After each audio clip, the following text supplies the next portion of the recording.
This video was brought to you by Stormberg, a better route planner, MisterGreen, Kempower and Marcus Bil. Yo, what's up? We're now in front of the house and behind me here you see Ford Mustang Mach-E GT. This is a bad GT, the bad pony which has too much steroids. But in this video, we will actually not go a 1000 kilometer challenge. We will take the Sunday drive instead. So yeah, I'm kind of slightly fed up with the 1000 kilometer challenge, plus that nowadays we have so much Ladestau. So let's take it on an easy drive instead. And I want to see how thirsty is this beast once we go really slow. Because remember that the drag coefficient on this one is 0.3, which is freaking high. Nowadays cars, they come up with 0.23, 0.24. And then this one has 0.3. Yeah, why not? So I've charged the car to 100%. I'm gonna check it out. Here we see the door opening. Voila. So this one has slightly different seats than the regular one. They still make the weird goofy sounds though. All right, let me see. Shoop. In here. So now we have car scanner working. So car scan has been working for more and more cars nowadays. You see that we are actually charging up now, back to 100%. It's taking 1.8 kilowatt into the battery. All right, so the plan is to drive. This time we want to take a different route. We're going to go via Rondane. So we will drive via Highway 4. I prefer that one because it's slow. And then here at, wait, I have to zoom in to see the places maybe. Okay, no, that's too far north. Wow, okay, the map is, okay, here. It's supposed to be here, but then the map is kind of weird. Where is it? Here. Now I start seeing some town names, or maybe not. Ringebu is supposed to be here. There, wow. Okay, but at Ringebu, I then head north and then the road just disappeared when I zoom out. But it's supposed to be here somewhere and I don't see any satellite map either. Okay, that's kind of poor because it's supposed to be here. There's a mountain shit here. And then we actually end up in Østerdalen on the way back. And then I'll see. So, I measure that this car is kind of thirsty because it's the GT, the beefiest one. You can see here. Yeah, this was a test I did on the highway and some stuff. So I guess we will see. And also one other thing I need to check out is that here, by the way, I'm going to write down this number before we leave. I think actually when the car is charged to 100%, it's supposed to claim 90 kilowatt hour. All right, let's wait a little bit and then off we go. Wait a minute. We are still taking 900 watt and you can see that this counter here still goes up a little bit. Let me see, 49, can we see 50, can we see 50, can we see 89.50, can we see 89.50, 20 degrees outside. It's starting, the battery is a little bit cold, but it's not that cold, okay. Can we see 89.50, come on, 89.50, 89.50, there, 89.50, yes, okay, good. So we are still gaining a little bit now on the battery. But this is kind of funny because the car claims that we'll finish charging at 10:54. And the clock is now 10:58. Legacy automaker software, man. Or wait, I have a new word. Legacy automaker bug. Yes, that's it. Wait, what is that? Lamb. Yeah, that legacy automaker bug. That's lamb. That's lamb, man. Yes. Okay. Oh, now it updated. Oh, it's the lag. It's a legacy automaker lag. I forgot about that one. Alright, we're on the move, so let me walk through the rules. As always, we drive slow at the speed limit on the speedo. And with this car, let me just check here. I'm gonna check with the Jeep. When we go at 60 kilometers per hour, it's actually 56 kilometers per hour. That means we go dog slow. We go under the speed limit, but that's how Norwegians drive. We hug the left lane if we can, no overtaking. Be annoying, be a left lane hugger, be a Sunday driving, drive with a hat, and turn off HVAC when we can, use OnlyFans without AC compressor. That's where the OnlyFans name comes from. And what else? Yeah, we can also break all those rules. And then also when we have motorway, with 90 or 100, 110 zone, we go maximum 90 kilometers per hour on the speedo, which is then 86 kilometers per hour true speed or ground speed like they call it over here. Yeah, all right, so we will take the route now via Gjøvik because that's a slow pokes route, but it's also very scenic. Yeah. Oh, this is interesting. With the tip of one of my followers, Alan Brown. Yes, kudos to him. I've pulled out some torque numbers here. Not every car has the torque numbers, but this one is for the front motor. It says primary motor torque something command. This is the rear motor. The front and rear motor torques. And you see that at least when we're cruising at normal speeds, then both motors are working more or less equally, you see? We're just cruising now. Oh, why are we driving? Okay, he wants to go there. Okay. But now, let's see now. You see, the bus is pulling over. So when we accelerate, wow, there's a lot of torque to the back. Wait, let me just try again here. So let me just accelerate. Okay, no, that's more equal. Okay, that's more equal. But then I guess if I hammer it, go a bit slower and then, I wonder if the rear came a little bit early. Why didn't, I always feel like the rear torque is too aggressive and then the front is kind of late to the party. Maybe that's why it spins. Okay, but anyway. And then also if you regen, you notice that we then get most torque in the front. Well, actually, it was supposed to be like that. I guess it depends. See. There, yeah. So it seems to regen on both motors also. But this could be the reason why this drivetrain is thirsty.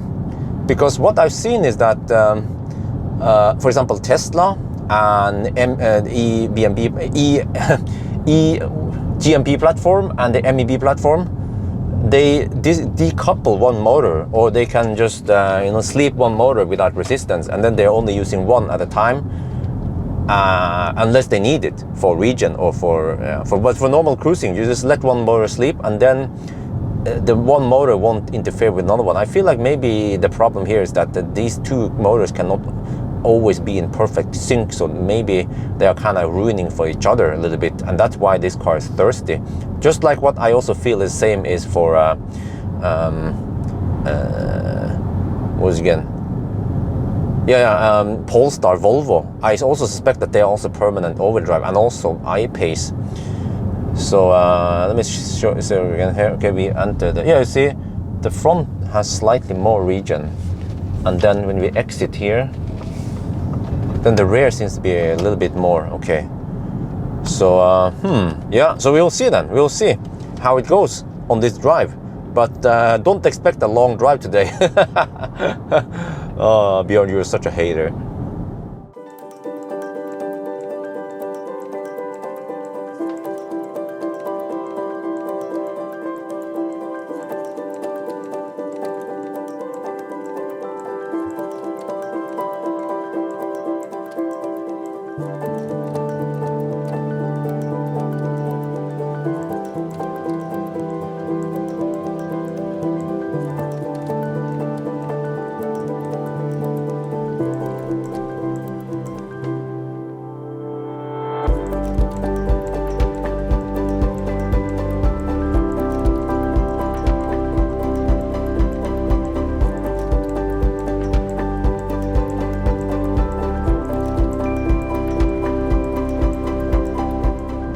We just passed Gjøvik now, and you see over here, we have tailwind today.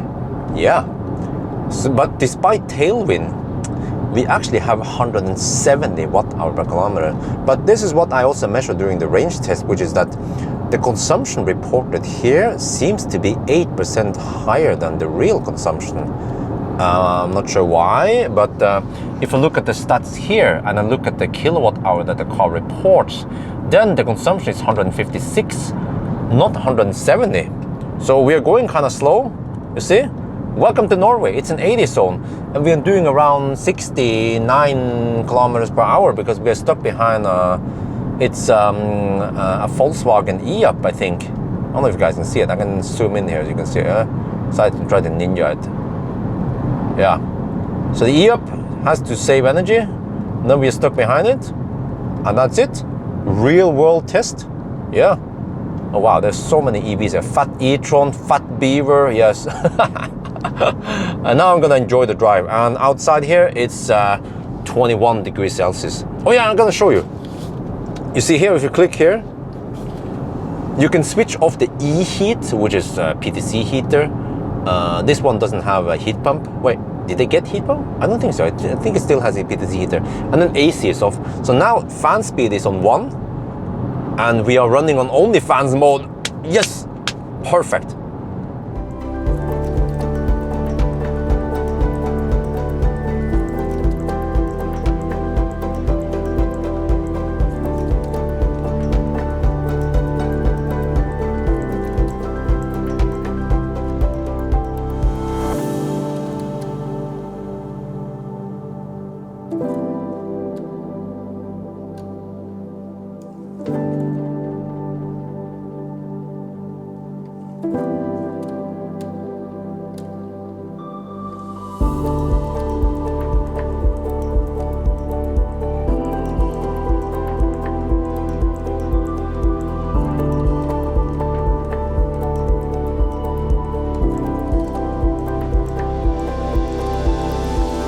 We are now at Venabygd. I'm going to have my lunch here, but before that, I will show the stats so far. We have done 230 kilometers. This car actually underreported distance by as much as 1.2%.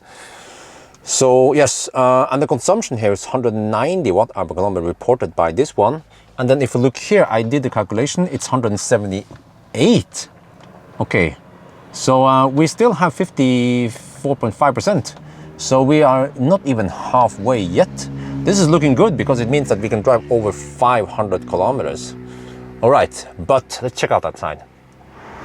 Wow, it looks really busy here.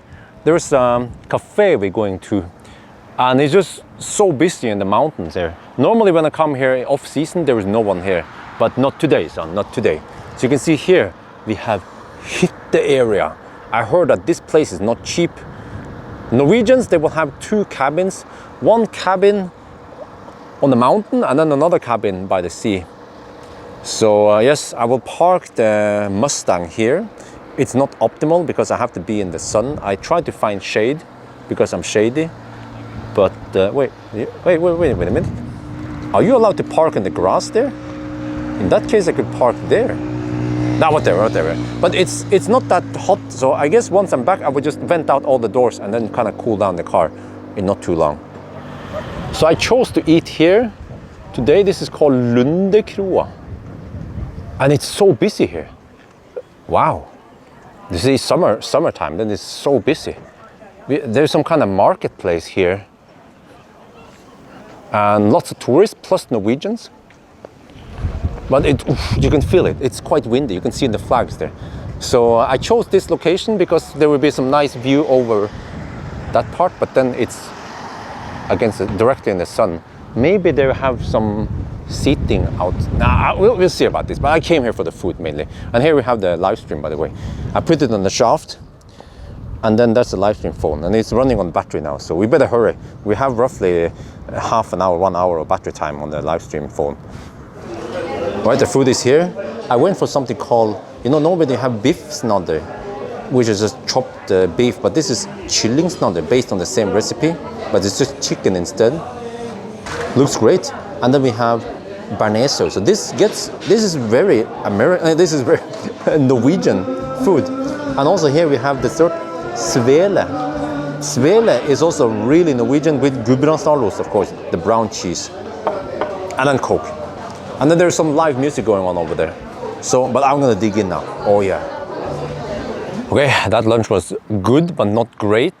The food was a bit dry, both for the chicken and also svele. So maybe next time I will stop somewhere else, not here. But okay, so the car's been sitting in the sun, the Mustang.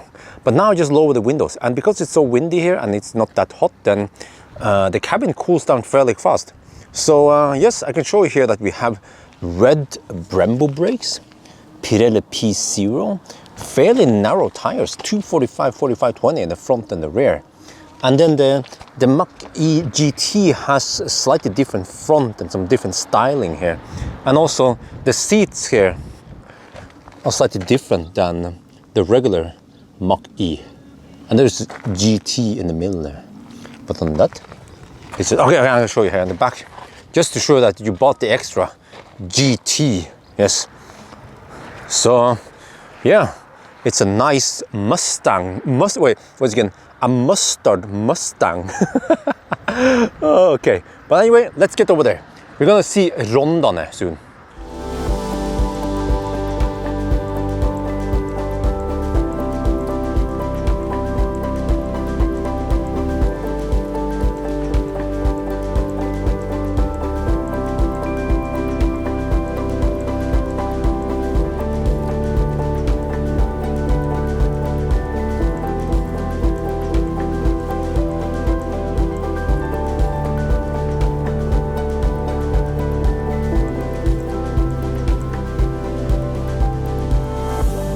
Ta-da! This is Rondane. Mountains over here. So this place is quite hostile in winter. And actually, fun fact, when I do the trip, when I take those extreme cold weather trips to Folldal, this is the road. Yeah, the road here is the one going to Rondane. I mean, via Rondane, or yeah, Rondane, sorry. But this is the one going to Folldal. This is the shortest way to Rondal. Not Ross. Folldal, my bad, yes. So here we have it, the Mach-E made it here, no problemo. Yeah, I'm just stepping on some lava. I think this is called lava, you see here? This is what the reindeer eats. There's some kind of nutrition in here. Lots of it, you see. So we are now in Tynnlufta. Yeah, as always, I have to use this app. Oh, it's kind of windy here. But I'll show you, I have an app. It's called GPS Test Plus, and it will show me the elevation. Okay, we are only at 1,057 meters over sea level. We'll go a little bit higher soon, but I think this one will be the thumbnail. Yeah, I always try to find some nice thumbnail over here. So let's check the stats on the Mustang. Whoa, so we're at 51% still, which means we haven't even reached the halfway point since we are up in the mountain, but close enough. And then at least here we have 200, well, I guess corrected, it's roughly 240 kilometers. Consumption is 190 or 178 watt-hour per kilometer. And now I'm going to show in the map here, which looks kind of silly because it just looks like this. And you don't really see. Okay, so, yeah. See, I'm here and I'm going to go there soon and then I'm going to go here. Like, what the heck are you pointing at? Well, that's because the resolution on the map is kind of useless. And I think this is Highway 3, right? Yeah, I think this is, this is Österland. So at least you can see Österland there. So, whatever, let's just enjoy the view.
We are getting close to Elverum now. We are down to 33%. And actually, when you look here, the car estimates we have 132 kilometers of range left. And we are supposedly 177 kilometers away from Oslo. So right now it could look like we can't make it back to Oslo. Okay, well, I can always bail out before. Yeah. And the consumption, by the way, right now is 170 watt-hour per kilometer. But suddenly now it seems like this consumption corresponds with what I find here. Huh, interesting. Okay, but I'm gonna show you something funny here. Behind me here, I have a bunch of people. Like at least 10 cars. Okay, I don't know how many. I'm looking at the road, by the way, I'm an auto steer. Just because you guys see this viewing point doesn't mean that I don't see it. I mean that I see it. But I have so many cars behind me. And the problem with Norwegians is that they don't overtake. I have a Toyota behind me. I'm going at 76 kilometers per hour. There were a few cars who overtook me, but the road here is so nice and smooth. We have lots of straight stretches, and there's no problem for the cars behind me to overtake, but they don't. And this is the problem, I guess, with the Norwegian drivers, is that they don't overtake when they have the possibility. So I actually consider it as like a nice gesture, like almost like you should overtake when you can. If you are the one driver, the Toyota driver, if you're the one car behind the slowest poke, then it's your responsibility to overtake the slow poke here. Yeah, but they don't. So then this shit happens, and there's a big cluster fudge behind me now. Well, too bad. Do I feel bad about it? No. Why? Because I keep running into this all the time. And I want to highlight the problem here, that, yeah, maybe those guys should overtake. And by the way, it is actually legal to film handheld here. The police watches my videos. They know what I'm doing. And technically, they cannot fine me for doing this. Because as long as I pay attention to the road, which I'm doing, then I can film here as long as I want. Yes, that's how it is, unfortunately. Or fortunately. All right, I'm going to pull over here, and I will observe how many cars did not overtake me, even if they could. 1, 2, 3, 4, 5. Wait, there's more. Wait, why is there a big gap between that one? 6, 7, 8, 9, 10, 11, 12, 13, 14. Wow, that's a new record. 14 people. They were not stuck behind me. No. They just chose not to overtake me. Okay, I'm gonna have my pee break now. Wow. Let me see. I'll just zoom in here. I don't know if you can see it. I went to pee. I came back, and I realized that I'm not the only one slow poking here. This is a thing, really. Look at this. I'm not joking. I went, the live stream people here can confirm that I did actually go to pee, and then I'm back, and then I see the whole bunch of cars passing by here. Okay, anyway, let's hammer it, or yeah, let's go with the pony. Wait, I need to wait, because there's just streams of car coming here. That's an ID4, that's a Model X. Okay, let's go.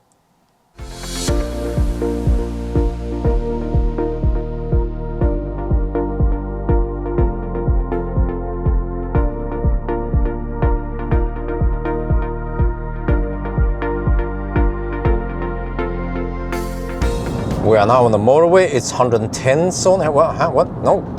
This car claims 100. No, it's 110. It used to be 100. But we are cruising at 82. Saved by the bell. We found a camper. So yes, the rule is that we have to kind of cruise at 90 on the speedo. But I can always drive behind a camper. This is also allowed. Yes. But the rules can be bent, but that's fine. I'm cruising behind now. We have headwind, but I'm drafting behind this one. So because the consumption is kind of high.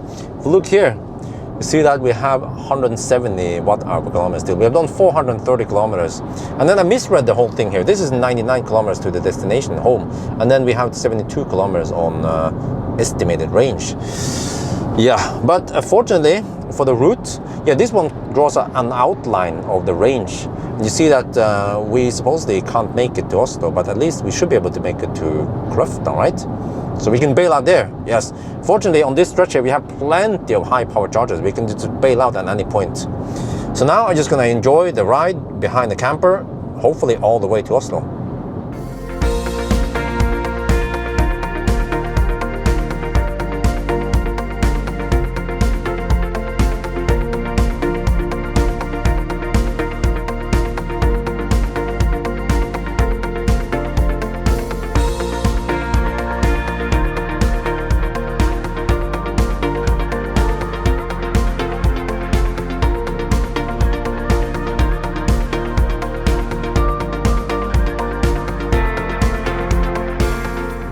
We are getting close to Gardermoen now. We just passed Dal, and yes, we have to bail out soon. So you see here, we have 24 kilometers of range left, 16 kilometers to destination, and the destination is going to be Kløfta, the cleavage. So we should be within the limit that the car kind of outlines here. Yes. So remember to A, B, C, always bail carefully. Yeah. But one weird thing is that this car claims 8.3 kilowatt hour left. But I guess if you want to go 8.3 kilowatt hour, you probably have to go below 0, because you see here, this is the real state of charge and this is the display state of charge, 5.5. You can see here, 5. Yeah, but we don't go below 0, so we only go until, I guess, 1%. And also I can show you there's something else here, that here you see there's like some kind of dot or whatever. It seems like that is power limit. It wasn't there before, and it seems to slowly creep downwards. So okay, but now we have mostly just downhill, so we shouldn't have to worry about the car just stopping somewhere in the middle of the road.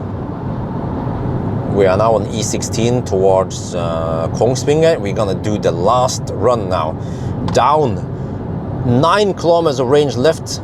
7. Oh, let me just. Okay, I'm gonna go a little bit slower now. Go 80. 9 kilometers left. 7 kilometers to cleavage. Here, take a little extra loop now. So we will arrive with 2 kilometers left, and we are now down to 2%.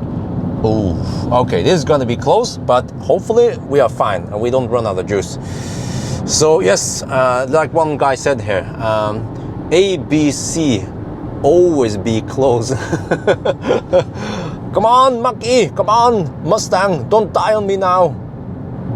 And yeah, you see, we have turned off HVAC. It's 18 degrees Celsius outside, so that's plenty. So yes, remember that no fans is always better than only fans. Oh.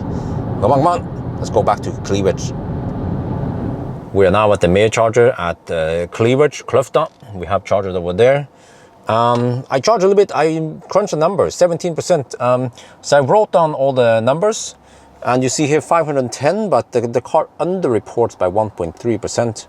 So I calculate everything here, but this one here is not accurate enough, so I actually calculated it should be something like 165 or 60. No, I think it was 164. Okay, we'll look at the numbers at home. But yes, now I actually have enough to go home. And I don't want to stay here too long because it's kind of noisy here. So let's go home. All right, so this is interesting. I charged just 10 minutes and we're already at 21%. But on the screen, I see we have power limit still. So you know here, okay, this one is misreported when you hammer it with high power, but this one, at least in ideal condition, you should be able to get 1060 amp. Let's see now. Oh, we are limited to 700 amps. Huh, at 20%. Wow, so it means that actually it would be interesting for me to try the 90 to 10% launch, because already at 90%, you don't get that power anymore. Or sorry, already at 20%, you don't get that power. But I've seen that the limit already starts earlier. It could seem like maybe we get the 700 amp limit already at, I don't know, 40%. 40 or 30%. But okay, this test was not about that one. So now we're gonna go home and I will make the conclusion over there. All right, so we are back now, almost at home. I stopped here, by the way, at Circle K, but it's quiet enough here. But if we look at the data now, so when you look at the energy, so initially the car claims 89.5 kilowatt hour at home, but then we had to go below 0 if we want to use all of that, and I never test below 0. But we actually use 84.8 kilowatt hour with 1% left, and that equals to 85.6 kilowatt hour.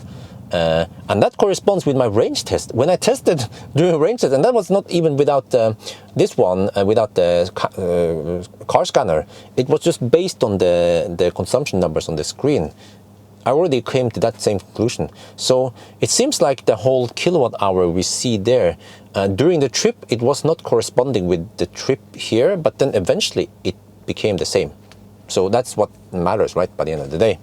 But okay, so This car can supposedly go 522 kilometers, and the consumption, I actually used the actual consumption numbers here, and not the reported with error, with round-off error, the 170 that screen claims, and then 164. But that is high. The consumption that is roughly 30% higher than Model Y performance, and also almost 30% higher than the Skoda Enyaq. So this is a thirsty car. You know, that kind of high consumption, it shouldn't be that high, because we drove economical today. We didn't even use air conditioning. We would use it a little bit, maybe just for 15 minutes. We drove slow. Average speed was roughly 65-70 kilometers per hour only.